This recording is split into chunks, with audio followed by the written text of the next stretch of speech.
Hello and welcome to Sex and the State. I'm your host, Kathy Reisenwitz, and today's post is the ACAB case for hiring more officers.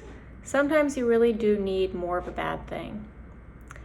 Police departments are hiring at a rate of just 3% year over year, slower than the average for all U.S. jobs. That might not sound like a bad thing. After all, cops currently spend most of their time doing shit that they know doesn't deter crime.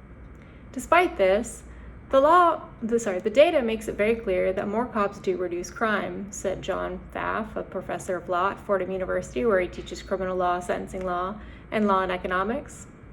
A group of scholars at the Niskanen Center point to research showing that placing officers at crime hotspots reduces serious crime in those areas.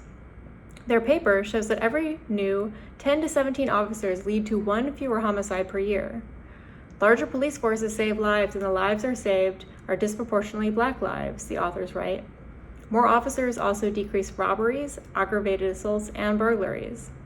It's also telling that crimes increase after officers leave their assigned beats after a terrorist attack or when they have to deal with a serious traffic accident.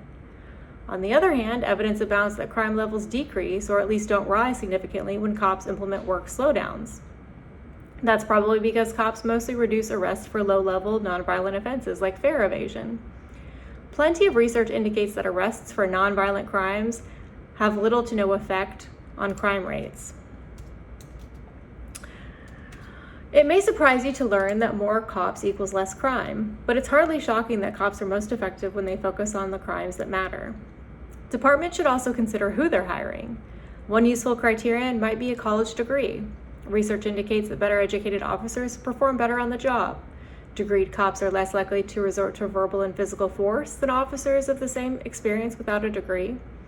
Hiring officers with degrees or helping to fund their education may actually save cities money on net because officers with degrees receive fewer complaints, which means cities pay fewer claims to defend themselves against fewer lawsuits. But ultimately, as I wrote recently, we can't hire the best cops until we're willing to pay them like the full-time, high-value, salaried professionals we need them to be.